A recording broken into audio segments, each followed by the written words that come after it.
ইসরায়েলের হয়ে গুপ্তচর বৃত্তির অভিযোগে ইরানের একজনের মৃত্যুদণ্ড কার্যকর। ইরানের বিচার বিভাগের মিডিয়া সেন্টোরা মিজান নিউজ জানিয়েছেন, ইসরায়েলের জয়নিস্ট শাসন ব্যবস্থার পক্ষে গোয়েন্দা তথ্য সরবরাহ এবং গুপ্তচর বৃদ্ধির অপরাধে এক ব্যক্তির মৃত্যুদণ্ড কার্যকর করা হয়েছে। জানা গেছে, অভিযুক্ত ব্যক্তি ইসমাইল ফিকরি 2023 সালের ডিসেম্বরে তাকে গ্রেফতার করা হয়। প্রসঙ্গত, জয়নিজম হলো একটি রাজনৈতিক মতবাদ যার লক্ষ্য ছিল ইহুদি জনগোষ্ঠীর জন্য একটি স্বতন্ত্র জাতীয় বাসভূমি প্রতিষ্ঠা করা।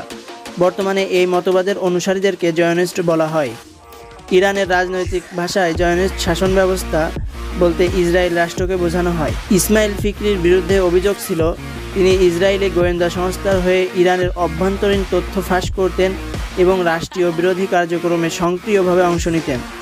তদন্ত ও বিচারের পর আদালত তাকে মৃত্যুদণ্ডের রায় দেয় এবং এই রায় কার্যকর করা হয়। মিজান নিউজ আরও জানায়, ইরান কখনো তাদের নিরাপত্তা ও গোয়েন্দা ব্যবস্থার সঙ্গে আপোষ করে না এবং জাতীয় নিরাপত্তা রক্ষায় কঠোর অবস্থান গ্রহণ করে।